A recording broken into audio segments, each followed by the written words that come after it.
Okay, welcome to another video. We are here with Sam. We're going to talk about Blood of Baal, the book. We have just played, which I'm not sure which one will be up first, but we have just played Tyranids versus Custodes. I won't let you know how it went because you're going to have to watch the battle report for that. It was a very good game. It was a really good game. It was really, really close as well. Obviously, we've been using chapter approved, the new points, and Blood of Baal.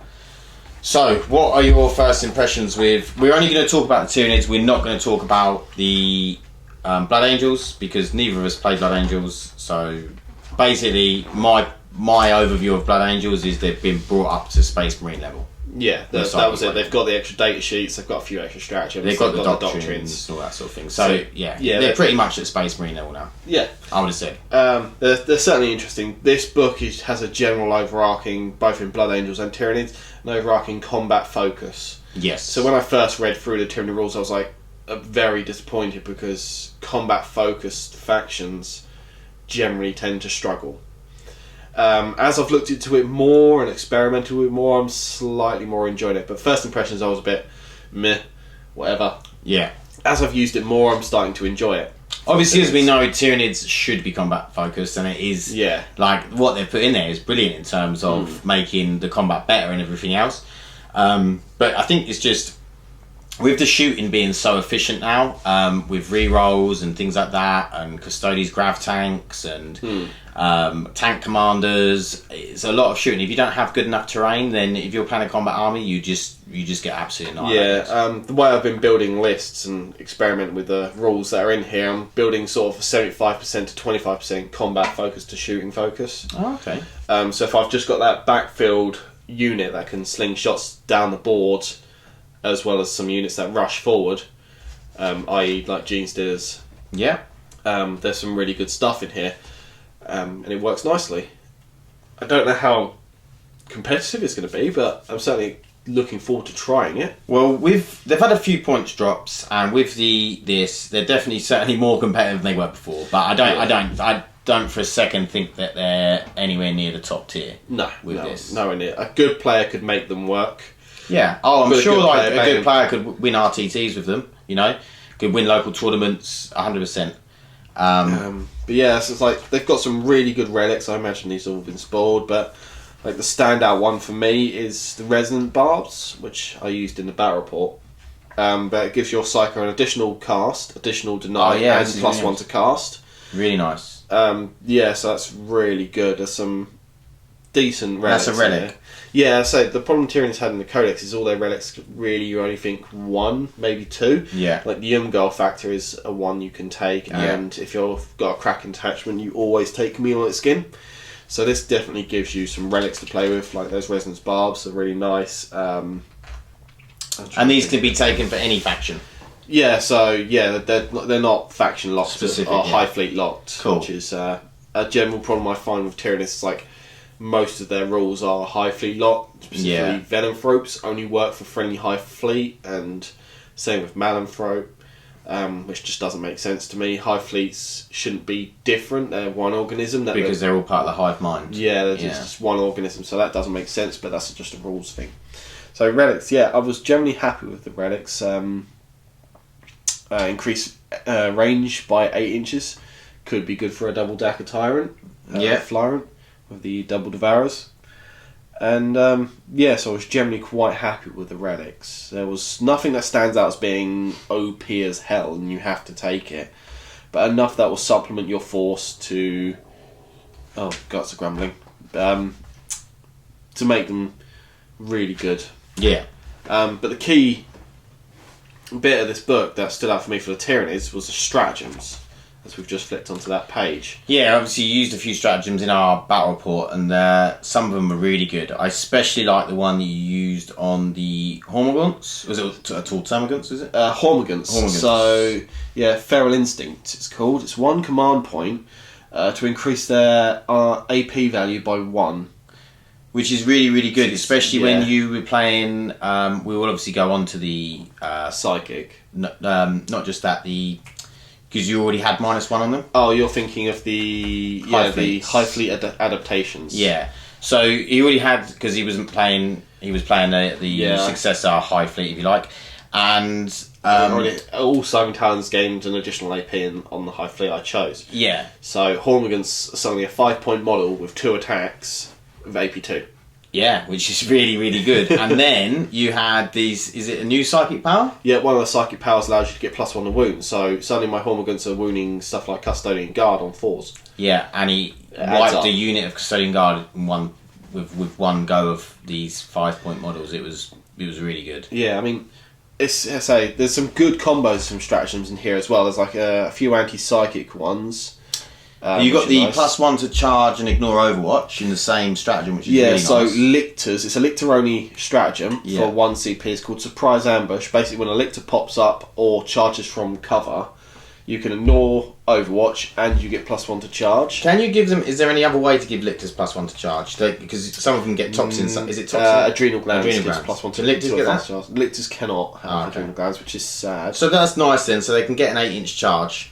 That's at least that's good. But I combo that with a stratagem called Hunter's Drive, which basically, if you shoot a unit and kill a model from that unit, you then get to roll 3d6 and pick the highest. Nice. Pick the two highest. Which, with the Lictor stratagem, if you manage to get those 2 off, suddenly Lictor's in combat almost guaranteed. And Lictor re-rolls. Lictor has a natural re-roll charge on the turn he arrives on the board. And and shutting down Overwatch in the game now is massive, especially when you got stuff like Iron Hands, and Tau, and Imperial Fists. Even with Imperial Fists, every 6 is an extra hit. There's all of those sorts of things that Overwatch is deadly at the moment. So shutting down Overwatch is huge. So taking what would you say, Lictor is 34 points? 34 points for Lictor. I'm thinking 1 or 2 in the list. Just to shut that down and get your Gene Stealers in. Yeah, I mean their attacks aren't great. The damage output isn't great, but they can be really annoying. There's a few other stratagems that I tried, and 34 points and a couple of CP just to shut down Overwatch on certain things. It was like Tau. Yeah. Imagine that on some Riptides or great. So they can't great good. That's brilliant. Another stratagem I really like. It does take a moment to get your head around it. Was Savage Distraction.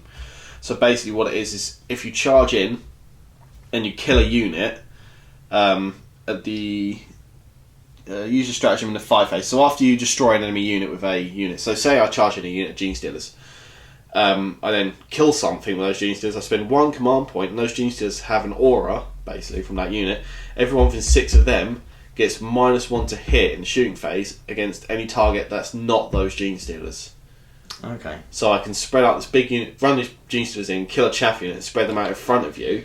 Which makes you then have to kill the Gene Stealers first. Yeah. Which obviously it's the prime target. Yeah. But if you're thinking, I've got to get rid of that thing at the back there. Yeah, it means you have to kill Gene Stealers first, and you might not want to fire how you want to fire, and things you can see, and all that sort of thing. So there's some really good stratagems in here. One I wanted to use but didn't get a chance. It's called Unyielding Chitting, which gives a unit of Tyrian warriors -1 damage, so incoming damage, that is. So damage 2 weapon against warriors would only be damage 1. That's really nice. Combo with some of the effects you can do. Yeah. I mean, it didn't really come up in our game because I didn't really have much shooting. Yeah. Not that sort of amount of it. But yeah, I mean, if you're But if you're going up against, for instance, grav tank, Custodian's grav tank, for instance, which is damage 2, loads of shots. Yep.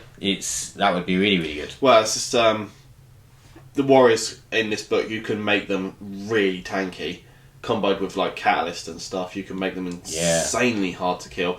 As we go through the book, I'll explain more about that. But I do like the fact that you've got several stratagems that are locked to types of units, makes it quite fluffy. Good reason to have a mix of units in your army.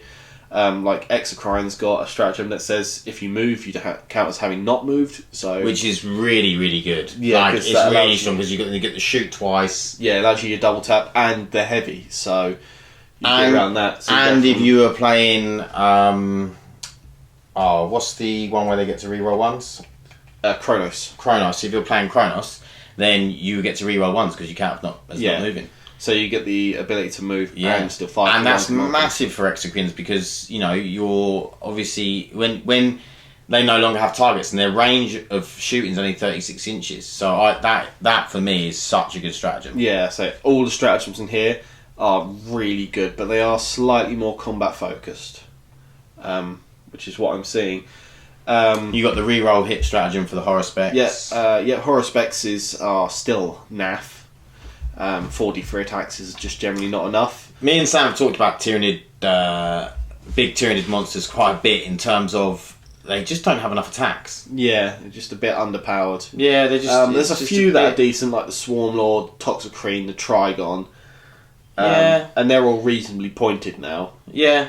It's just playing with a Toxicrene is a pain in the arse. Swarm Lord's only one model. When a Trigon pops up, does his thing and dies. Yeah, I just think that, it's like we were talking about Carnifex, he's only got 4 attacks each. Yeah, and they hit on 4s. Yeah. Yeah, like, why? Do they not have the ability to do... Yeah, they definitely shouldn't be hitting on 4s. Do they not have the ability to do like a sweeping attack, to have more attacks? No, there's no sweeps in Tyranids. I mean, Carnifex do get +1 hit on the charge, but you've got to get in. Yeah, but still, I just feel like... I still feel like Carnifexes are this sort of fairly big monster that should be... like a Warglaive gets the chance to do either a big hit attack with 4 attacks or 8 attacks with like a slightly weak hit. That's what Carnifexes should have. You could equip them out with different weapon loadouts to get more attacks. Like if you had double Siving Talons, you got reroll 1s and an additional attack. But then that kind of... that's still only 5 attacks. It's 5 attacks to strength 6, yeah. Yeah, still not great. It's not great. But I think you should have the ability to do both, Yeah, I mean, Carnifex is still relatively cheap. I mean, that loadout will probably cost you under 100 points. Yeah, that's pretty good. It's more like the 80-point mark, I think. Yeah. But these stratagems are brilliant, and there are a few in here that I go, why? Like, one stratagem called Sky Swarm Fuselage, which turns gargoyles, flesh borers into pistols instead of assault. Right. Like, why? I suppose that could be alright. It's just a flying unit, you can fall back and shoot. Yeah, that's true. It's just, why? Yeah. But yeah, that hunter's drive to... Well, I suppose if you stayed in combat, you could shoot and then you could attack. Yeah, you don't really want to stay in combat with gargoyles. Yeah, well, just if you might be in quite a guardsman, so... Yeah, so there's some really good stratagems in here. And what's that one? Or... if you were to use them as pistols and you were only in combat with like one guy, could you then charge? You could, couldn't you? Yeah. You could then charge something else. Yeah, I mean, if you were to, if I mean, you were to that's wipe out what you're really, in combat with. really situational. But it's the trick with these stratagems is there's what 12 stratagems in here. 16. 12, 16. Yes, I can count. I can do math, mate. And there's only 2 of them which are 2 CP, and the rest are all 1 CP. So they're all really usable. Yeah, and that's and that is one good thing about Tyranids is you do have the ability to get quite a few CP. So having this many cheap CP, you could really build your army around the stratagems, and because you have got some really good stratagems to your to use in this. Yeah, there's a simple one here called Buried Threat, which is for Rippers, and when they come on the board, you 1 CP, you get -1 to hit them. Yeah, it's just just nice because obviously Rippers you often use them to snag objectives and just make some other. I mean, they've got like what is it, 3 wounds apiece, so 9 wounds sitting there. Like -1 to hit. If you don't quite kill that Ripper, then you're like, they've still got that objective. Yeah, so it could be good. Like so the unyielding cheating for warriors is just really good. Getting bonuses to charge enemy units that are within 1 inch of synapse units. This Hive Instinct is really quite good. So use this strategy in charge phase. Select one enemy unit that is within 1 inch of any high feat synapse units from your army until the end of that phase, and the charge rolls made for a charge. Roll 1 additional d6 and discard 1 of the dice. So it's that 3d6 again. Just against someone that's basically already in combat with one of your synapse creatures, which is it's like quick go and protect the synapse creature. I mean, a trick I could see there is charge the synapse unit first and then get the bonus. Yeah. So if you use Hunter's, you shoot that unit you're going to charge, Hunter's Drive to get 3d6, discard the lowest with the synapse unit, and then the second unit can use Hive Instinct 3d6, discard the lowest again. And if you've combat that with a Lictor who can suck up the Overwatch, you're laughing. Yeah. Yeah, stratagems are strong, but you need to have your army built to support them. Yeah, I think you need to build. To be honest, I think you need to build your army around stratagems for Tyranids. I think that's what you're going to have to look at, like taking Blood of Baal and the existing codex and really building around the stratagems, because I think that's where your tricks are going to come from. Yeah, I mean, obviously mixed in with your psychic, because that +1 to wound is brilliant. Oh, so there's new psychic lists. There's a new psychic power for each Hive fleet in here, and they're all really good. Yeah. Yeah. So moving on from stratagems, we've got the Hive fleet adaptations. So this is basically the successor chapters, aren't they? Yeah, and they're all a bit. Yeah. Would you take this over Hive fleet Kraken or Hive fleet Behemoth or Leviathan or Jormungandr? So what we got? Again, I think there might be, because what was it you had? What did you play against me? It depends on the list you're running, because in my previous competitive list, Jormungandr is by far stronger than any of these. Right. But with readapting my lists and changing how I want to play the army, these pop up as better in some situations, and you can play them in a different manner, which means you can play the book in a different style. Where previously I've been playing quite shooting heavy and denial, getting cover all the time, and denying, getting -1 hits and comboing that was quite powerful. I could play it a completely different way, more combat focused with rearguard support. There are a few in here that stand out. Obviously the Biometallic Cysts, which is all Scything Talons getting +1 AP. Which is really, really good. Like I said, then Gaunts, the Tyranid Warriors, everything became that little bit more potent, which I think is really, really good. And obviously you can put them on Gene Stealers as well, can't you? Yeah, you can put Scything Talons on Gene Stealers. Which I do think, if you've got a Broodlord nearby, Gene Stealers are hitting on 2s, rerolling 1s. Yeah. Could be good against certain units if instead of the Rending Claw. Just means you wouldn't get that -4 on the 6s. But we did actually, it's the other thing, we did that +1 to wound. If you do it on the Gene Stealers with the Rending Claws, that then the -4s are happening on 5s. Yeah, just skip 6+. So just skipping ahead to psychic powers here. Behemoth, what's it called? Unstoppable Hunger. So it's a Warp Charge of 7, gives a unit within 9 inches +1 to wound. Which is really, is it? Yeah, select a Behemoth unit within 9 inches. And until the end of the turn. End of the turn. Oh, we played that wrong. I did to the end of my psychic, until my next psychic phase. It's to the end of the turn. That's true. My mistake. I don't think it's too. That is actually how you killed my guard last night. That's fine. That would have been big, but mistakes are made. Yeah. So getting +1 to wound, Rending Claws are on a 6+, it's AP4, so it becomes on a 5+, it's AP4. Which is huge. That is suddenly, if you've got intercessors, whatever, like anything without an in-run, that is just gonna. Yeah. If you think even if you're going up against like a toughness 7 tank, and all them 5s and 6s to wound are, going straight through it, you're gonna quite easily kill a T8 tank. Well, that's the thing. You run 20 Gene Stealers into a Knight, and you're wounding it on 5 suddenly, and all those wounds are AP4. Yeah, because even if it was a Knight or a T8, any T8 vehicle, it would be 5s to wound, but all of those wounds would be AP4. Oh, yeah. So that is really good. Yeah, it's the one that stood out to me as most. The other psychic powers like Kraken getting. What is the Behemoth charge? Behemoth naturally get reroll charge rolls. That's what their trait is. I personally, when you pick a Hive fleet adaptation, you pick a main fleet you're from, so you can still use like Behemoth stratagems and psychic powers and things like that. And stuff like that. That's what I would do. Is a Behemoth's that psychic power I think is amazing. Yeah. Because you just put that on your Broodlord, because your Broodlord's going to be running up the Gene Stealers anyway, and then just bang, bang. And also you can give him that, like what you did, the relic, so he gets +1 to cast. Yep, because it's a 7 to cast, so it could be a difficult cast.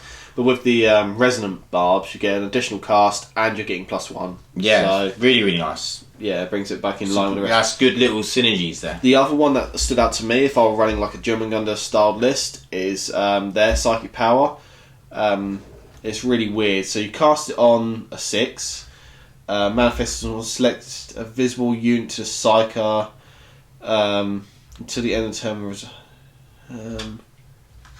Until the end of the turn, and what it says when resolving an attack against that unit that unit made by a model in a friendly Jormungandr unit that was set up on the battlefield this turn, you can reroll hit roll.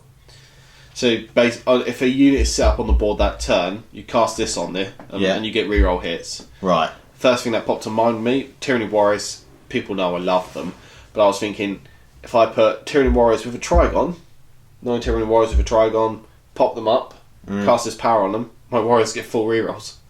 Yeah. So the combo I got down to was Neurithrope, 9 Warriors, a Prime, and a Trigon. Just pop up in the back line. With some of the adaptations and stuff you can have in Warriors, they'd be pretty decent and hard hitting. But yeah, not a lot of the other psychic powers really stood out to me. Like Kraken getting reroll charges. That's alright. Yeah, it's okay. Leviathan, what was it? If manifest is increase your synapse to 18 instead of 12. This could be good. Gorgon was manifested. Improve your AP by 1. Which could be quite nice because I think you have to outnumber your opponent for that though, don't you?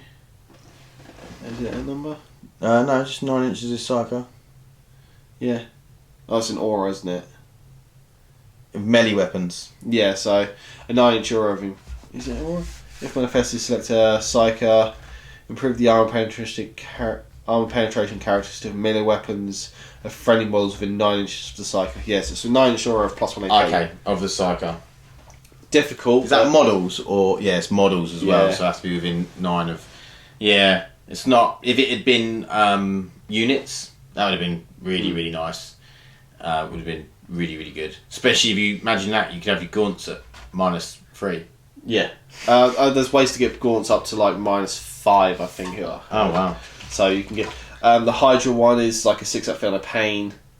The Kronos one's really good if you're running like a gunline style Tyranid list, which manifests a 12-inch aura, and it's exploding 6s basically. Oh wow. Every 6 scores an additional hit. Yeah, and it's 6+ scores an additional hit. So if you get anything that gives you a +1 to hit, if you say you've got a Neurithrope surrounded by 3 X-Crides. X-Crides stand still, they get +1 hit, so they're exploding on 5s and 6s. Oh wow. It's really good. Yeah. It's just, I could see 3 X-Crides standing around a Neurithrope just for that. So some nice psychic powers. So go back to the adaptations. Yep. So you were playing the -1 AP. What else did you have? The other one I tried, which only came up once, was Senses of the Outer Dark, which gives you a 4+++. Feel No Pain. Feel No Pain type save. So ignore on wounds Overwatch. type save against Overwatch. Yeah. I thought it would come up more than it did. I think against my army didn't have a lot of shooting. I mean, it could have come up more against. You didn't really charge my bikes that much, so it could have come up more. But yeah, a lot of these are not great. Like Termagants, Hormagaunts, and Gargoyles get a 6+ invulnerable. It's okay. That could be quite good. What's in that? Add 2 attacks to models with degrading stats when they're on their bottom stat. Is monsters. That one could be good. Biosphere consumption. When a monster with this adaptation would lose a wound if that model did not move during your last movement phase, or it's the first battle round and there are no enemy units within 1 inch of the model, roll dice on a 6, the wound is not lost. So 6-up Feel No Pain if you don't move, which is which would probably be quite nice for like Exocrines. But if you were running like a why would you take it over Cronus though? The reroll. Oh yeah, of course. Yeah, you wouldn't. That's exactly it. Yeah. Once per turn. Yeah, so I suppose if you're gonna play Exocrines and Kronos, you know, you just wouldn't take Exocrines really. I mean, you do get to pick 2 of these, so you can mix and match. Yeah. Once per turn, reroll when a psychic test. fails, you can re-roll. Yeah, reroll a psychic test once per turn. Yeah. Like, it could come up. That's alright, especially if you were running a psych heavy Tyranid list. But it's once. It's not per model, it's once. Once per turn, yeah. Yeah, so it's not so It's great. not amazing, is it? When a pile of moves made, you can move 6 instead of 3. Hormigons That's already quite- have that. Oh, do they? Yeah, Hormigons pile in 6 instead of 3 anyway. Oh, that's So really nice. They're the unit I'm thinking are going to start to be stronger along with Gene Stealers. It could be good with if you take that Feeding Frenzy with something like the Savage Distraction stratagem, the one that gives you an aura of -1 to hit anything but that target. Yeah. Could be good because you can then consolidating extra distance. But there's a stratagem in the Tyranny Codex for 1 CP which allows you to move instead of consolidating. Oh, You can't go within an inch using that stratagem, but you could use that to really spread out. Yeah. So, I'm just sitting here thinking about these 3 exocrines with the Neurothrope and the 6 up feel no pain. I'm actually thinking that's really, really strong. well, it's not. And especially when you can play stuff like making the move and not getting the thing of shooting. Yeah, it's one can do it. Yeah, one can do it, but sometimes you just need to move one to get him in range or to get him in line of sight. Yeah, just that little bit. Yeah. Yeah, this one's when resolving attacks with melee weapons against models with adaptation that can fly, subtract 1. So if you're running a lot of flying creatures, you can. But it's in melee, so you get -1 to hit in melee against my flying stuff. Yeah, I'm not. I'm not over the moon. But if about I'm that. running like 120 gargoyles, maybe. Yeah. I would literally have. That's to go. quite nice. Advance in a turn, which is. You can advance and fall back when you advance. Yeah. Yeah. I was looked at it. I thought it was you could fall back and charge, but no. You get that with Kraken, don't you? Yeah, you can fall back. You can't fall back and advance with Kraken, but you can fall back and charge with Kraken. Yeah. Plus your 3d6 advance. Yeah, I'd I'd much prefer to fall back and charge rather than fall back and advance. Yes. Let's say Obviously, I mean, if you were running a real Gene Stealer heavy list, you could fall back, advance, and charge. No, you couldn't because you fell back, and you can't fall back and recharge with any of these, can you? not with any of these. No. No, I say you have to be Kraken, so it doesn't even work. Yeah, that's the thing is a lot of the traits don't stand up to the ones in the Codex. That's quite nice. So A model with this adaptation regains up to 1 lost wound at the start of your turn. Like Tyranid Warriors, and you've got like a load of unit of 8. If I had like 18 warriors over 3 units, then maybe yeah, and then obviously all of your monsters and stuff. I don't see it coming regaining up a as- wound. It sounds good, but I don't see it coming up that often. How often do you leave models on wounds and stuff? It's good for your monsters if you're running monster heavy list with like 5-6 monsters. But Yeah, I mean, don't get me wrong, it's not going to work for Gene Stealers or Gaunts because they're all one wound. But like here, Pack Hunter, if you outnumber your opponent, get +1 AP. So that with Hormigons. I'll tell you what that would work on. Like a real Carnifex heavy list. Yeah, I've done 11 Carnifexes in a list before. Yeah, like that could be really nice. But yeah, it would work nice. What I'm thinking of swapping, so I went Sensitivity Out of Dark to get the 4+ Feel of Pain against Overwatch. Yeah. But I'm thinking this Pack Hunters, we're resolving a melee attack with a weapon. Blah blah blah. They word this really weird. Yeah, this, when resolving an attack made think by a it's melee Tyranid wrote weapon it. by a model with this adaptation against a unit that contains fewer models than this model's unit, improve the armor penetration characteristic of that weapon by 1. So basically, if you've got fewer models in your unit, you get AP 1. No, if I've got more models in my unit than yours, I get +1 AP. Oh, okay. So if I go Biometallic Cis, Pack Hunter, 30 Hormigons. Yeah, so you got -2 AP straight up. Yes, -2 AP straight away. Plus the stratagem, that's -3 AP. AP on a 5-point model. Yeah, and to be honest, do you really... And then +1 to wound if you want to put... Yeah, +1 to wound from the behemoth thing. Yeah. Which works really That's nicely. nice. So Maybe you should just run thousands of Gaunts. yeah, it is a plan of mine. I do only own 60 Hormigons and I'm in the process of slowly repainting them. That's the problem, isn't it, as well? Anything when you're playing like a lot of models, it's painting them, it's buying them. And in that game we just had, I found I was getting bogged down by the amount of ornaments I had, because there's only so much I can move and use extra. Would be pretty cool though, just because you just need like a few synapse creatures to run up with them. Yeah. And then I'd just have like some exocrines, maybe Tyrannofexes, maybe Hive Guard, whatever. I'm going to be running Broodlords everywhere, sitting at the back and just bombarding whilst you have to sort all these gaunts out that are just all over you. Yeah, I think could be interesting. Gaunts are good for mass because they're cheap. Yeah, G-Stealers are good because they're shock and board control, just brilliant. But yeah, I mean, I'm going to be running Broodlords everywhere because not only are they psyker, but they're fast enough and durable enough, and they hit hard enough to be. And they can't be targeted. A good character to go up to support their synapse as well. Yeah. But one thing I really like about this book is these adaptive physiologies. Yeah, now this is like a completely new rule, isn't it? Yeah, this is something no one else has, which I really like, and it really does fit the theme of Tyranids. So basically, instead of taking a Warlord trait, I can take a buff for a unit or a monster. And the buffs I can get are just really good. Like, there's not one here I would say it's not a situation it would be useless sort of thing. But they're all pretty decent. Let's say you can spend another 1 CP to get a second one as well, which is nice. Which I think is definitely worth doing. Yeah, so effectively you're getting 2 Warlord traits, but as Tyranid players know, their Warlord traits are crap. Like, we've got 1 or 2 decent ones, but they're really situational and they don't really work. So these adaptations are really decent. But the one that stood out to me, like straight away, was this enhanced resistance. Running a lot of German Gundam Warriors, this stood out because I ignore AP 1 and 2. It's really nice. Yeah, when you're shooting my Warriors, I ignore AP 1 and 2. And I'm like, okay, yeah. It's sort of weird because Yulman Gunner gives you cover. So you could get a free up save as there's 0 AP.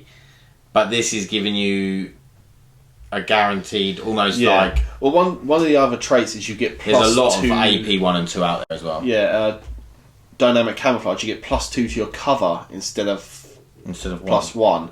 So I was thinking that on a unit of German Gunner Warriors, or ignore AP 1 and 2.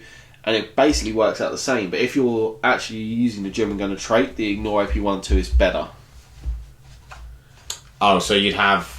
a 3-up save. The 3-up save instead of 4-up. Yeah, and then you ignore -1 and -2, and you'd still get that 3-up save. Yeah. Yeah. Whereas if you had the dynamic camouflage, you get a 2-up save, but -2 would put you to a 4-up. Yeah. So there's still that little bit, because it depends. If something was firing at you with no AP, you'd be better at that. But then there's so much with stuff like tactical doctrine and all that sort of thing. I'd say there's nothing out there that just doesn't have AP now. Yeah, I mean, Custodes. Hurricane Bolters don't, but most other things, do. So you've got 5 for the monsters. Adrenal Webs allows you to move 2d6 when you consolidate instead of 3. Really good for Gene Stealers if you want to do that. Savage Distraction. Obviously, it's dynamic camouflage for the +2 to cover. This one, which is Unnatural Reactions, can perform heroic intervention. As a unit can perform heroic intervention as if they were a character. In addition, you can perform heroic intervention within 6, so you can heroic intervene with 6 with a unit. Yeah, that's nice. Which is like stick that on the unit. Geez, I really like this one. 5-up invuln. Give a 5-up invuln to a monster. And you count as being on double wounds for damage tables. Yeah, so if you're running a pair of exocrines, brilliant, you can take that twice, because you can double these up. Oh, can you? There's no reason you can't double up on them. Oh, wow. So you use one to replace your war trait and take a second one. Yeah, I mean, for me, I feel the Tyranid guns need invulnerables. Yeah, exocrines are they're so easy to kill. Yeah. When you get some big weaponry, it's just like bang, see you later. One of the popular ones is this voracious ammo. So if I shoot your unit with it, this one here. Yeah. And I don't kill your entire unit, at the end of the phase, in the shooting phase, your unit takes another D3 mortal wounds. But it's only on unit, and I found it not to be as effective as I would have liked when I've used it before. Because I used it against Ollie when this book first came out on a double Dacker Tyrant. and it came up once, I think, because okay. I was just wiping units out. Yeah. And, this murderous size is a good one. So you give it to a monster to get +1 strength, damage, and AP. Which is what you played on the Trigon. I used it on the Trigon, yeah. Yeah. As I said, there's a few good targets for that. Trigon. You can't give these to named characters, I don't think. Can you? I wouldn't have thought so. No, I don't think you can give them to named characters. So, like, a Swarm Lord would be a good option for that. I just need to check it. But yeah, Trigon's definitely a good choice for that. A Toxicrene maybe would be a good choice for that. Yeah. Because he's good in combat. Even a Hive Tyrant, close combat Hive Tyrant. Yeah, Combat Tyrant, although he only has 4 attacks. Yeah. This is... Again, another problem with the amount of attacks that Tyranids have. Gets his tail though. You can't miss his tail. 5 attacks, technically. But some really nice stuff in there, I think. Is there anything else? Got a name generator. Oh, we've got the name generator. you can't go out a name generator. Yeah, so... But yeah, that is pretty much the Tyranids summed up. I think there's a nice lot of stuff in there for Tyranids. Like, if you compare it to what, for instance, Drukari got, which was just the successor, like the Obsessions. Yeah. I think that Tyranids got a nice lot. They got 16 stratagems, which are all very cheap stratagems, which is really nice. New warlord traits, some really nice new relics.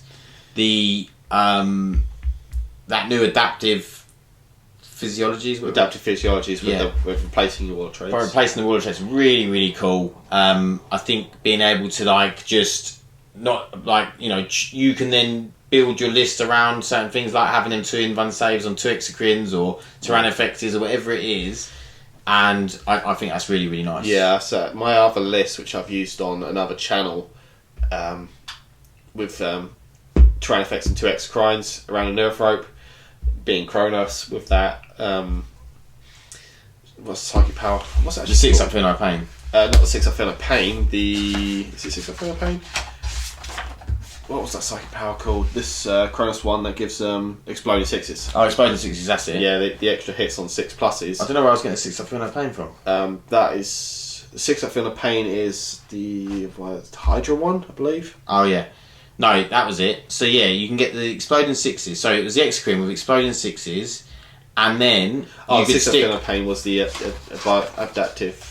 adaptation. If you stay still, you get 6 up Feel No Pain. Oh, that's it. But then you're losing your reroll once a hit. So if you had the Exocrines with exploding 6s, plus 2 of them with 5 up invons, that's a nice little bubble. Yeah, it's a lovely little bubble. That's a good amount of firepower going out there.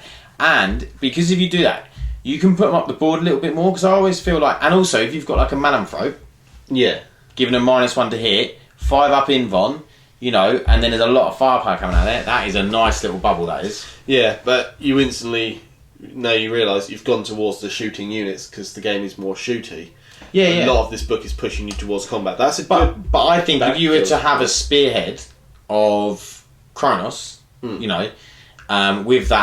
them bubbles, all that sort of thing, the 5 up invons, and then you can like put your Gaunts and your Gene Stealers and stuff and have them running up the board supported by characters, I think that's a nice little list, I mean, I would be more inclined personally to lean towards big units of warriors instead of the Exocrines. Yeah. Because you can get 3 Venom Cannons in a 9-man squad. That's enough anti-tank over 1 or 2 units. And then they can also support your unit mid-board. Support your army mid-board with mid-board Synapse and... the Synapse and the Tyranid Warriors is really nice. Yeah, no, I definitely think the Tyranid Warriors are brilliant. I think. Well, I said the combo I was looking at was, okay, you go 9 Tyranid Warriors. You make them German Gundam, so they're always in cover, so they've got 3 up armor. Prime next to them, so they've got 3 up to hit. That's the natural ability. Catalyst for 5 up Feel No Pain. You got Unyielding Shitting for -1 damage on the Warriors, so you hit me with damage 2, it's now damage 1. And the adaptation to give them ignore AP 1 and 2. And so that unit's just not going anywhere. Yeah. Yeah, that is a very, very, very hard unit to get rid of then. You're talking sort of like, Well, you'd have to put so much firepower in it, and you'd have to pick and choose what firepower you put into it. And then you can top that off with Venom Thropes or a Malanthrop to get -1 hit. Yeah. Yeah. Just so you got so much there to make your warriors resilient. I think that's. Yeah, I definitely think 18 warriors in the list in 2 units of 9 could be really good. Yeah, it'd be really good. Well, I think we'll leave it there. I hope this little chat has helped any Tyranid players or people that wanted to know what the new Tyranids could do. I hope this has helped, and listening to Sam, who plays Tyranids quite a bit. And thanks very much, Sam, for coming on and chatting to us about it, because obviously I don't play Tyranids, so although I know quite a bit about Tyranids, I don't know anywhere near as much as Sam. You're learning what they do. Yes. When these random units pop up. Exactly, yeah. So I know what a lot of the sort of, I know what Genesies do, I know what X-Screens do, I know what Tyranofixes do, I know what a lot of the main units do, but then you bring a Toxicrin and I'm like, whoa, what's this? Yeah. Or a Horospec. I think literally before our game that we just did, I pulled out a Ravner and you went, what the heck is that? Yeah, it was Ravners, all these things. I've seen a Lictor before. Yeah. But yeah, so thank you very much for watching, and I hope you enjoyed it. And obviously we're going to keep doing, as long as we've got people that know what they're talking about, I'm going to keep talking about the Psychic Awakening books that come out. And I think the next one is Thousand Suns, Grey Knights and Dark Angels. Yeah, it's odd to see Dark Angels in there. Grey Knights and Thousand Suns I can understand as being a psychic heavy. They've just Dark Angels. Dark Angels in there as well. Yeah. Another Chaos faction for us. Okay, thanks very much, and we'll see you in the next one. Bye. Bye.